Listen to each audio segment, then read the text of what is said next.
তোকে আমি আমার শরীর কখনোই দিব না। ভাই মাথা কাটা, আরে পালা। আমার তোদের দুজনের মধ্যে একজনের শরীর চাই, আমাদের ছেড়ে দাও।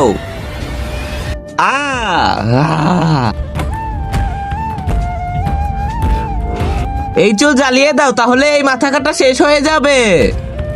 ভাই এই চুল আমাদের জ্বালাতে হবে, তুই গিয়ে ম্যাচের বক্স নিয়ে আয়। এই নে ম্যাচের বক্স, মাথা কাটা। কাঠি কোথায়? তুই তো কাঠির কথা বলিসনি, শুধু ম্যাচের বক্সের কথা বলেছিস। আমার 5তলা বাড়ি আছে, তো আমি কি করব? আমার 5টা গাড়ি আছে, আবে সালা, তো আমি কি করব? আমি 10-এর মধ্যে 90 নাম্বার পেয়েছি। আবে আমি কি করব? আবে সালা, এই আগুন কোথা থেকে আসলো? তার আগে তুমি যদি শয়তানকে ঘৃণা করে মাকে ভালোবেসে থাকো, তাহলে এই ভিডিওতে একটি লাইক করে চ্যানেলটি সাবস্ক্রাইব করে দাও। আর যারা শয়তানকে ভালোবাসো তাদেরকে লাইক সাবস্ক্রাইব কিছুই করতে হবে না, আর কমেন্টে আই লাভ ইউ মা লিখে যাও। আমি যখনই আমার প্রশংসা করতে থাকি, তখনই আমার বন্ধুর পাশে আগুন জ্বলতে থাকে। আবে এটা কেমন কথা?